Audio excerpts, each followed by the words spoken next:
Good morning. Yes, it's me, Kenny Polcari, your host of the party, and today is Friday, May 31st, 2024. And it is a little bit early, about 7:30 in the morning. You can see the sun just coming up over the horizon there. You can see kind of the orange as the sun moves across the sky, but the sky is clear. It's a little bit cloudy, but it's certainly not stormy, and the water is like glass. And so maybe that'll speak to what happens in the markets today. So here are the things that you need to know. Well, yesterday, tech had its day in court. And so did Donnie, apparently, right? 12 ordinary New Yorkers found Donnie guilty on all 34 counts, right? It was a bond-friendly kind of day, though, yesterday with the economic data. Think weaker economic data. Now, the PCE Price Index and the PCE deflator measure the same things, but they are different. And we're going to talk about that in just a moment. And futures this morning are teasing higher. And what do we have for dinner tonight? We're going to have the grilled ribeye with arugula and grana padano. It's a simple dish, but it's always a summertime favorite. Okay, so this is breaking news, just in case you haven't heard it yet. You got to go there and just get it out of the way. 12 ordinary New Yorkers off the street found Donnie guilty on 34 separate counts, right? Now think about that just for 1 minute. 12 people voted unanimously on 34 different counts, and not one of them had a question. Not one of them had an issue with any of Michael Cohen's testimony. What are the odds? 34 different counts and not one question? It's amazing, isn't it? Clearly, the saga is far from over. I don't believe it's going to have an outsized impact on the markets. In fact, it just might surprise you. Futures are mixed. The Dow is up 10 points early in this morning. S&P's down 5. Nasdaq's only down 50. The Russell's off by 3 at 5 o'clock this morning. Now, that's not a disaster at all. But then again, maybe some of the action we saw early this week was kind of a pre-reaction to this possible verdict. You won't know, but in any event, it was tech's turn yesterday, right? As investors hit the sell button on anything tech after the latest round of economic data suggested what? Well, it suggests a slowdown. Can you believe that? Just one day before the release of the Fed's favorite inflation gauge is due out, yesterday's data showed that the economy grew at a softer pace. Softer being the key word here. So let's talk about that. The personal consumption, right? The economy's growth engine, only personal consumption expenditures only grew by 2%. That was down from 2.5% and below the expectation of 2.2%. First quarter GDP revised down to 1.3% from 1.6%. The core PCE price index only rose by 3.6%, below the expected 3.7%. Now, just for clarification, the core PCE price index is a measure of the prices paid for goods and services by people living in the United States. It excludes food and energy in order to give you a clearer picture of long-term inflation trends. This is closely watched by the Fed. So just to be clear, the price index reflects prices are rising at 3.6%, but they are not rising at 3.7%, which was the estimate. Thus the celebration. Do you get it? Now, it's important to note that today's PCE deflator, also a key Fed data point, sounds very much like the same thing, but is in fact it's slightly different. Today's PCE deflator includes the same items as the PCE price index, but it adjusts the nominal value of consumer spending for inflation to reflect real spending. Now, the PCE price index is a standalone data point, meaning they don't use it in any other measure, while the PCE deflator is used as part of the GDP calculation to reflect real growth. Interesting that we saw GDP revised downward yesterday, which now gives me the sense that today's PCE deflator will be better than expected, meaning it will and should show a decline in inflation. And again, you know what that means? Rate cuts. Anyway, retail inventories month over month rose by 0.7%, suggesting that people are not shopping, right? Think tiring of inflation, tiring of high prices, as well as financial exhaustion. And we heard that from McDonald's and Kohl's and Walmart, and Home Depot and Wendy's, etc. Pending home sales month over month plunged by 7.7%. That was 6.7% more than the estimate. Think higher mortgage rates. So you ask, if the economy is slowing, then the Fed has to cut rates. And if they do that, why did tech sell off? Well, lower rates are good for tech. No, that's always been the story. Well, not this time. Because if this is true, A slowing economy suggests tougher times ahead, all while inflation remains an issue, because we're not seeing inflation really subside. Again, be careful what you wish for, because in this case, if the Fed cuts rates, it's not because inflation has subsided, but more because the economy appears to be about to go off the edge, right? This is not a subtle difference, right? So here is where you have to consider stagflation. Now, to be clear, stagflation is the condition where we suffer from stagnant economic growth, high unemployment, and high inflation. Gavish? In the end, the economic data becomes a double-edged sword. It slices both ways, up and down. So what happened?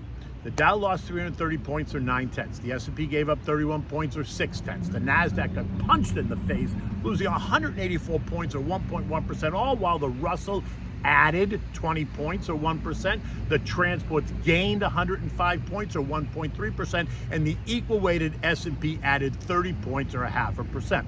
Now, that sounds like another disaster, right? It was not. Of the 11 S&P sectors, only tech down 2.3% and communications down 1/3% were lower. The other 9 sectors gained, reversing the weakness seen earlier in the week. Real estate, XLRE, was the day's winner, up 1.4%. Again, think lower rates. Home builders, XHB, which are not one of the 11 sectors, was also up 1.7%. You can connect the dots there, right? Home builders and real estate. Utilities, XLU, gained 1.3%. Basic materials up 0.8%. Industrials up 0.7%. Consumer discretionary up 0.6%.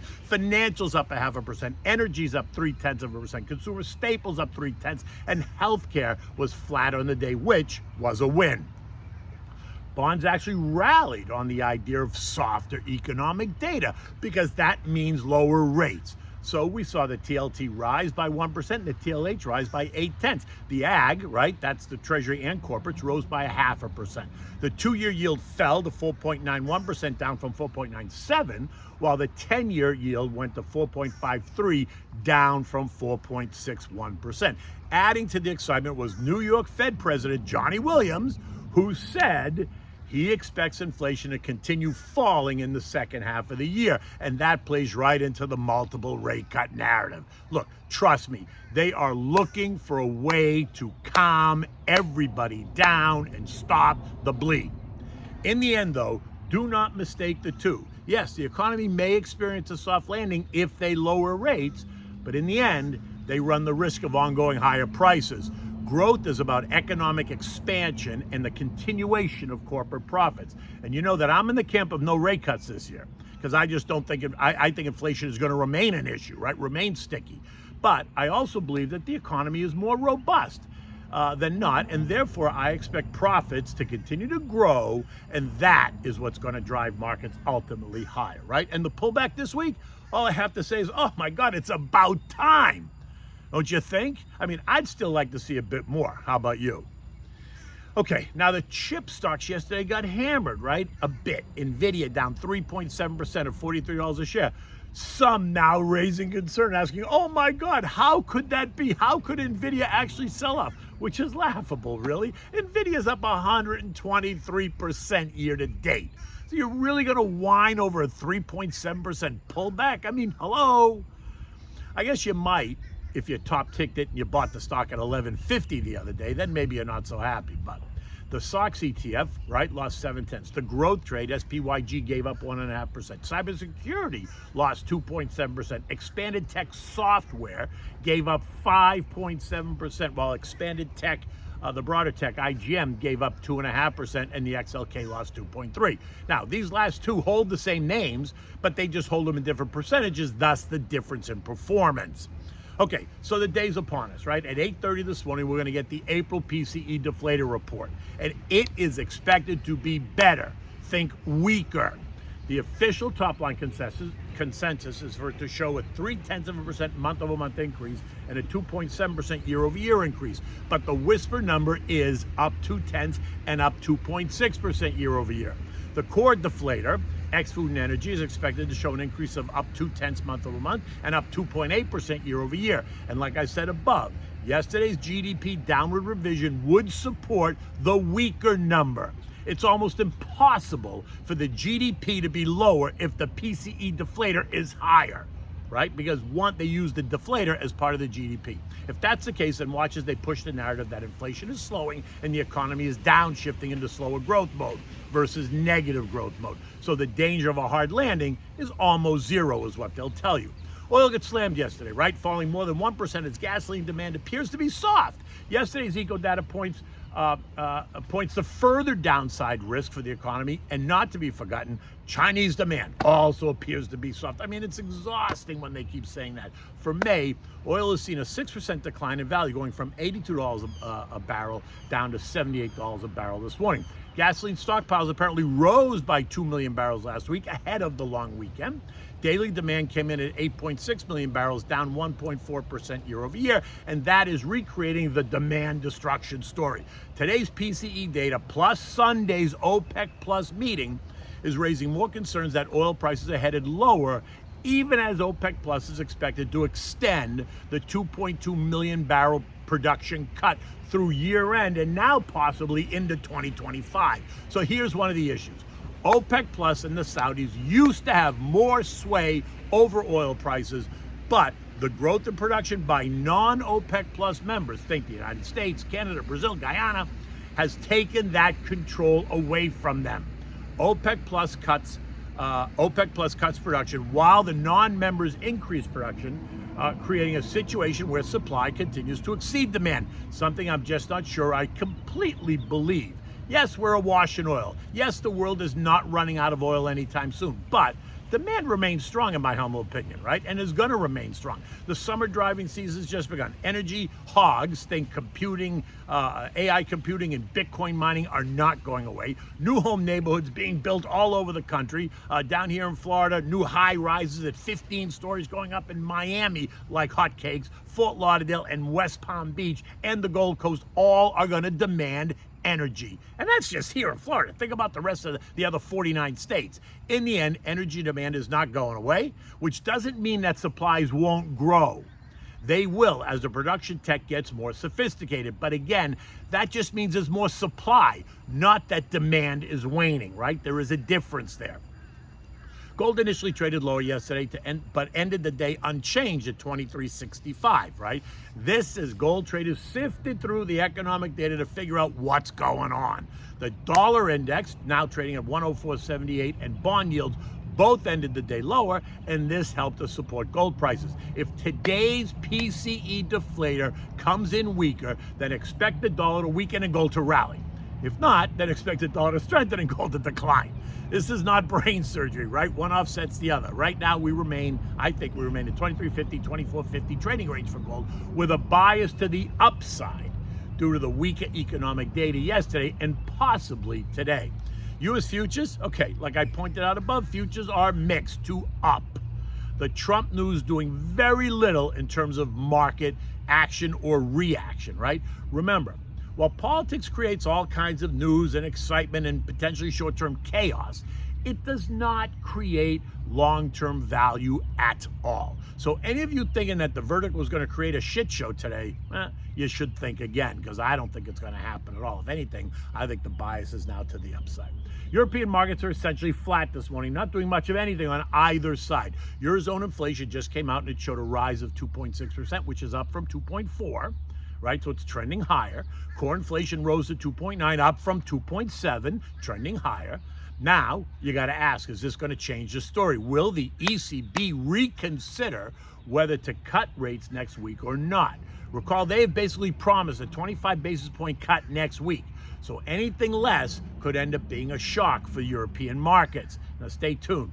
This is a Thursday event next week, so pay attention. The S&P closed at 52.35 last night, down 32 points, trading in a range of 52.22 and 52.60. Now, while the past week has felt ugly, the S&P is down only 1.9%. Basically 100 points off Friday's high of 53.41. The Nasdaq's only down 1.7%, so calm down a little bit. Neither one has even tested short-term trendline support yet at 51.79 and 16,253. Levels I was convinced had to be tested. And who knows, they may still be tested. But a meltdown, I don't think is happening. Although selfishly, I would love to see more of a pullback just because I want to go shopping and buy stuff on sale. Look, the name of the game is still all about inflation and monetary policy. Today's PCE and next week's PMIs and the NFP reports are going to reveal a lot more. So sit tight, stick to your plan, call me to discuss. I'm always happy to have this conversation because I love talking about markets, especially, look at me here on the Intercoastal. How perfect is this? Okay, so what do we have for dinner tonight or this weekend? Something simple, but something really good. It's the grilled ribeye with arugula and grana padano. This is just kind of like a classic dish, one that you can have over and over, whether you have it for yourself, whether you have it for guests. It presents beautifully and it's wonderful. There's only a couple of ingredients. You need a nice ribeye on the bone is the way I like it. Salt, pepper, olive oil, fresh arugula, sliced red onion, and shaved grana padano. The dish is about simplicity. Now, just FYI, Grana Padano is one of the most popular cheeses in Italy. It has a distinctively grainy texture and comes from the Pianura Padana region, which is in northern Italy, right? It's a semi-fat hard cheese, which is cooked and ripened slowly. Minimum time is about 9 months. Now, for Grana Padano, but it's up to 20 plus months for the Grana Padano Riserva, which is more grainy, crumbly, and fully flavored. Either one will work. Now, you want to season the ribeye with salt and pepper. You want to massage it with a touch of olive oil. Allow it to rest at room temperature to 15 or 20 minutes. Now, you want to heat up your grill while that's resting. Clean it off with the brush, right? So there's no bits on there from the last time. Once it's nice and hot, place the ribeye in the grill, sear it for 4 minutes, and then flip it over and cook it for another 3 minutes or so, depending on the thickness, and that should give you a nice medium rare ribeye. Next, take it off, allow it to rest for 3 or 4 minutes, and then carefully slice it diagonally like this, just to make it look pretty when you fan it out on the plate. Now, when serving, place it on a warm plate, cover with the fresh arugula and the chopped red onion that has been seasoned with salt and pepper, dried oregano, olive oil, and a squirt of fresh lemon juice. And then to finish it off, dress it with razor-thin slices of the Grana Padano. Serve this immediately with a house Chianti. I mean, you can serve something more robust if you want, but again, a Chianti, which is a table wine, one you'll find on every kitchen table across Italy, works perfectly fine with this. In any event, look, it's Friday. It is now the kickoff of summer, right? We kicked it off last weekend. Volumes may be a little bit lower today, and they'll get lower on Fridays as we move through the summer. But today's kind of an important day between the PCE deflator report, the latest Trump news, what that means for the markets, what it means for the country, what it means for the upcoming election. In any event, I will be on with Stuart Varney at 9 a.m. Fox Business. Be sure to tune in. Until Monday, take good care.